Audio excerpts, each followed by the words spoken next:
Ya, wah, ini mantap ini, bagus ya. Jadi untuk menjaga diri kaya kita perlu latihan dengan berbagi. Nah, baik Pak, sebentar lagi kan kita akan memasuki bulan Ramadan nih Pak.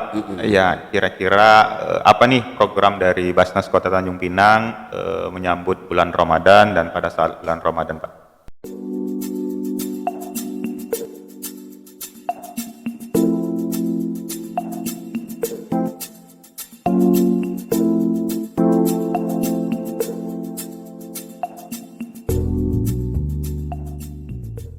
Assalamualaikum warahmatullahi wabarakatuh. Berjumpa kembali di Basnas Kota Tanjung Pinang Podcast bersama saya Ahmad Saputra. Di episode kali ini kita kedatangan tamu yang spesial, luar biasa. Bagaimana Pak kabarnya?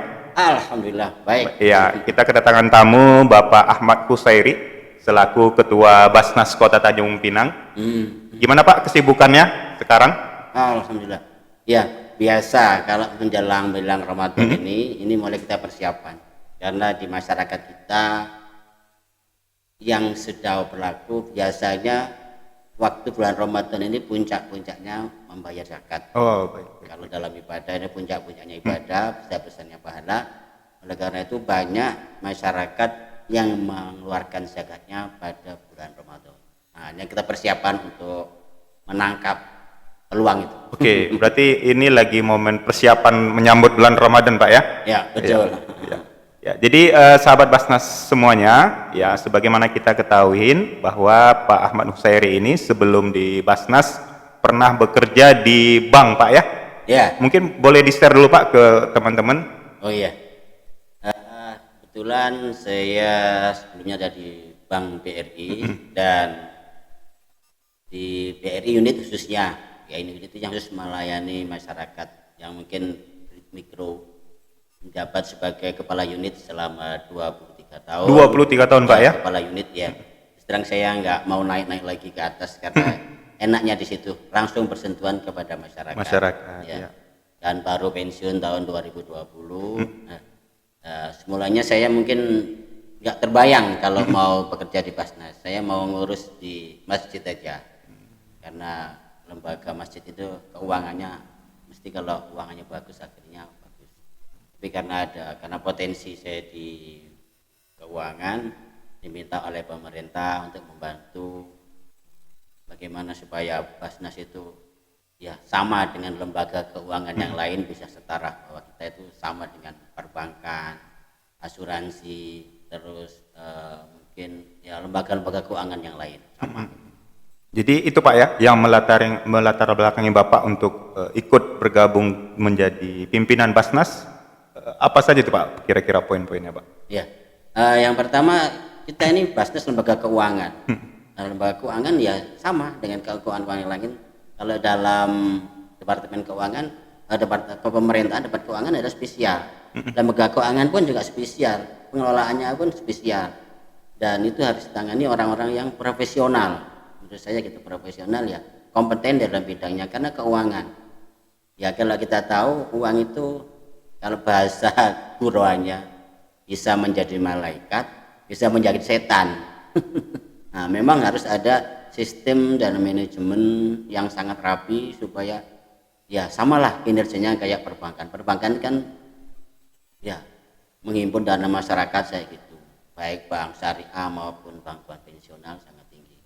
Nah, itulah komitmen saya tetap yaitu menjadikan Basnas itu sebagai kalau dari apa itu visi dari Basnas nasional sebagai lembaga yang utama mesejahterakan masyarakat ya juga gitu dengan Basnas keuangannya pun sama juga akan mencapai yang ditargetkan oleh pemerintah ya nggak jauh lah dari perbankan akhirnya sama kinerjanya. Oke, baik. Berarti Bapak hari ini masukin tahun kedua berarti Pak ya? Tahun ketiga menjalani sebagai Ketua Basnas? Dari Basnas belum setahun. Oh belum setahun Pak ya? Ya. Belum setahun, jadi masih berapa belum setahun ya? Masih mengembangkan. Karena di Basnas sendiri kalau saya perhatikan dengan sistem dan prosedur yang di perbankan yang sudah baku sangat beda. Nah, kita sendiri mungkin belum ada acuan secara nasional untuk sistem dan prosedur yang berlaku secara umum. Nah, kita di sini mungkin menciptakan. Ya kalau dilihat mungkin Basnas, kantor Basnas di seluruh Indonesia beda-beda. Baik seragamnya beda, kantornya beda, sistem dan prosedurnya beda. Nah, ini yang harus kita harus punya visi yang sama supaya ya Basnas itu sama dengan organisasi profesi yang lain, misalnya TNI, pemerintahan, perbankan. Mereka ada aturan yang sangat-sangat bagus, yang jelas, seluruh Indonesia sama. Ya, itu tadi tentang ya mungkin sistem dan prosedurnya sampai ya mungkin ya gajinya mungkin sama. Amin, amin, amin, amin. Ya, jadi Pak, selaku ketua kan pasti Bapak punya target ini Pak ya, punya target, punya mimpi, punya impian. Seperti apa Basnas? 1 tahun, 2 tahun, 3 tahun, bahkan sampai 5 tahun gitu Pak. Iya. Gimana Pak? Tahun pertama peletakan dasar. Saya ingin pertama itu sistem dan prosedurnya sudah ada, aturan hukumnya jelas.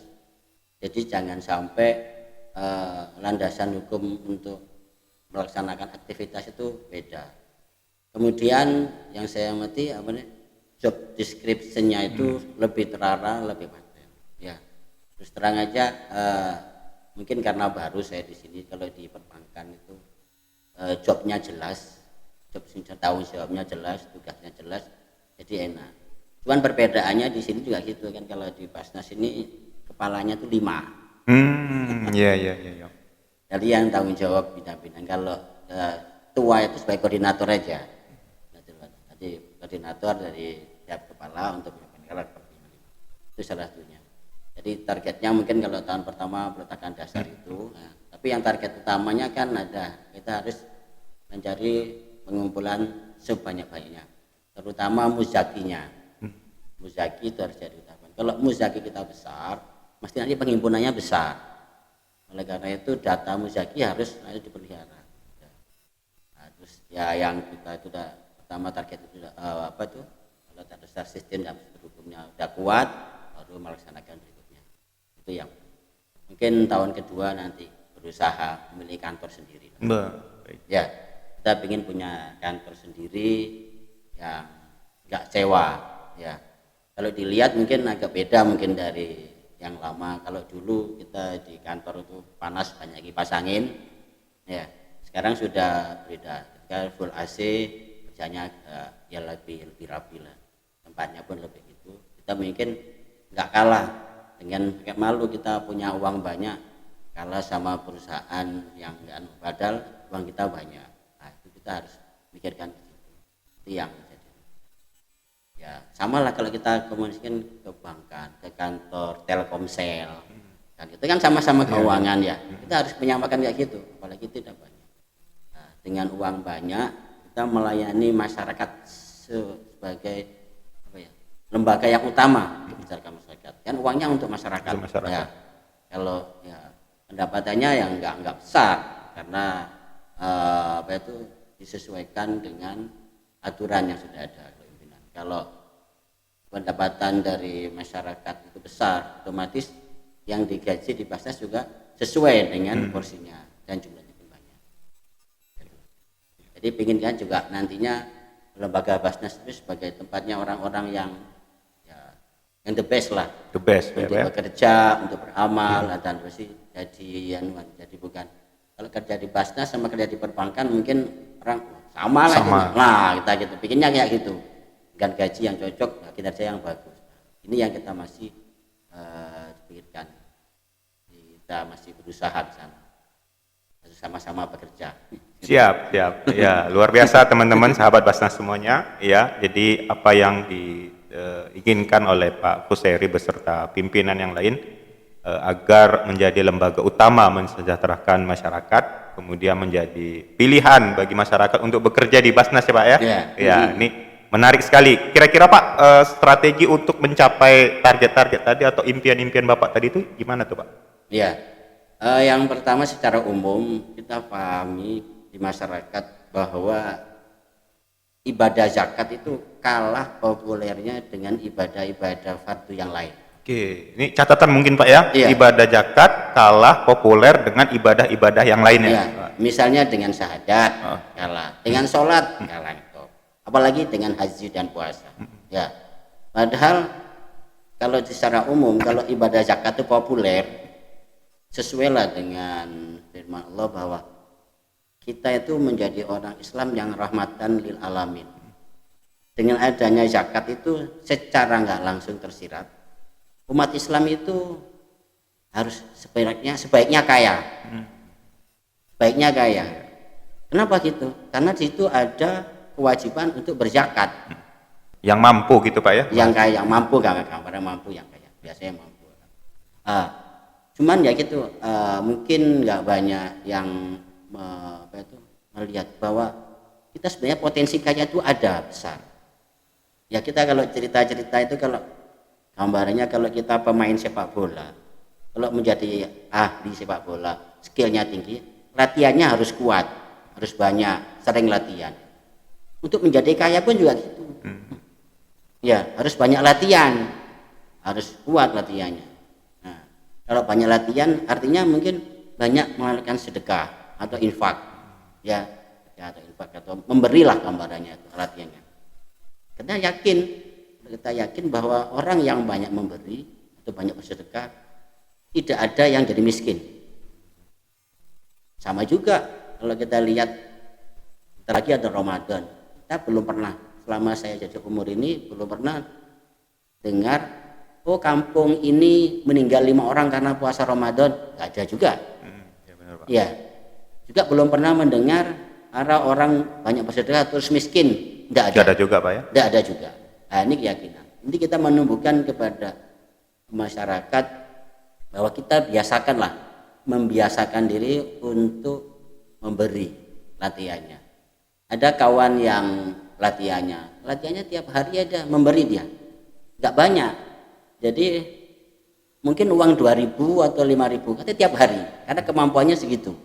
Tapi karena sudah biasa memberi, mungkin tiap ke masjid subuh ada 2.000 atau 3.000 dari dikasih. Itu anak-anak aja, karena kalau orang tua mungkin nggak.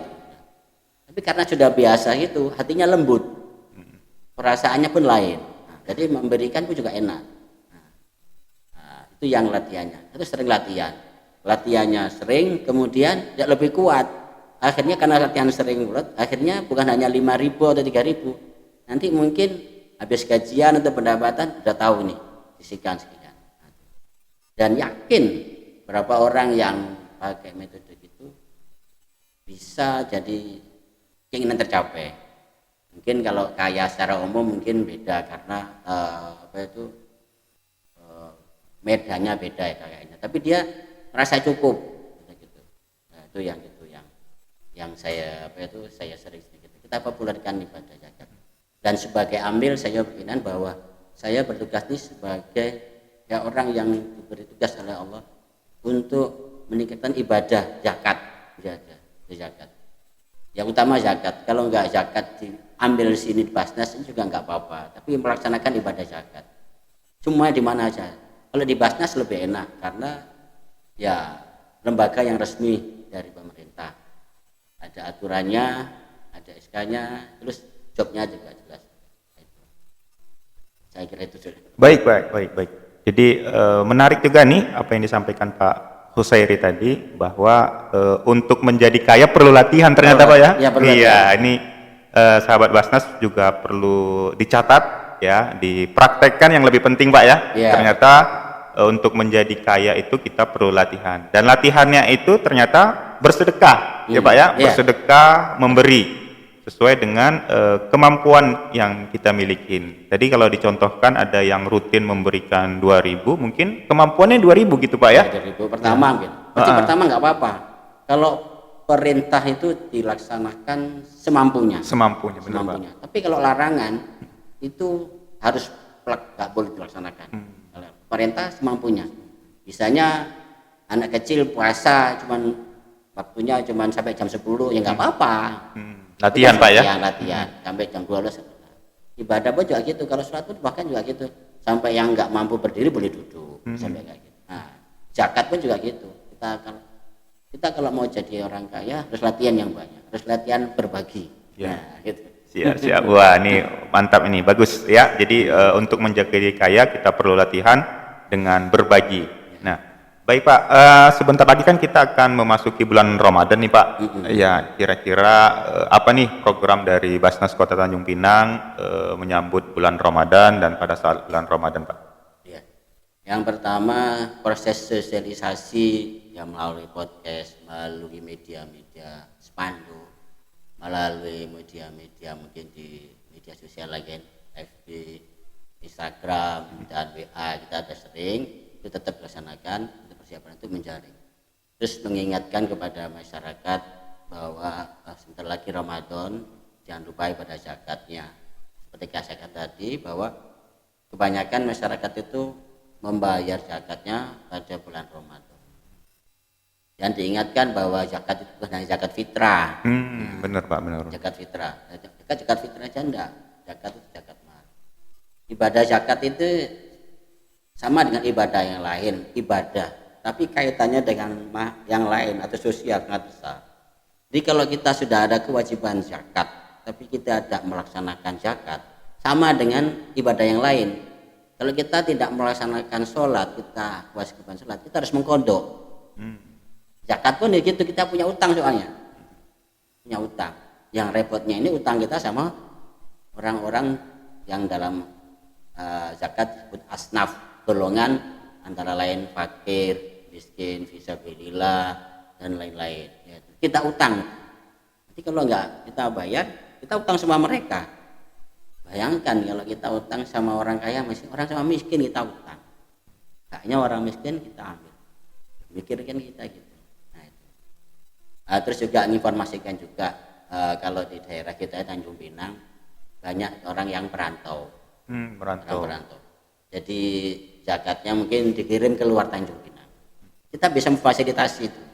Baik Pak, wah tak terasa nih kita bincang-bincang santai dengan Pak Huseri. Ya, kami mengucapkan terima kasih nih Pak dengan kesibukan yang luar biasa bisa menyempatkan hadir untuk di podcast kita. Mungkin ada Pak pesan kepada sahabat Basnas? Ya, untuk sahabat Basnas yang kami muliakan, ya yang pertama yakinlah kalau kita berzakat itu pasti harta kita itu akan bersih dan selain akan bersih, kalau bersih itu enak masuk badan, kalau kotor kan nggak enak. Kemudian pasti bertambah. Ya yakin, kalau kita yakin firman Allah banyak dalam Al-Quran bahwa kalau orang bersedekah itu dibalas bukan hanya 10 kali, 700 kali. Kan dari 700 itu bercabang-cabang, kan Allah tidak membuat cabangnya. Dan dengan berbagi atau bersedekah itu bisa merubah tentuan yang seharusnya itu mungkin buruk, itu bisa berubah jadi bagus. Ya demikian itu saya pikir. Baik, terima kasih sahabat Basnas semua. Demikian podcast kita kali ini ya. Saksikan episode-episode berikutnya yang tidak kalah menariknya. Assalamualaikum warahmatullahi wabarakatuh.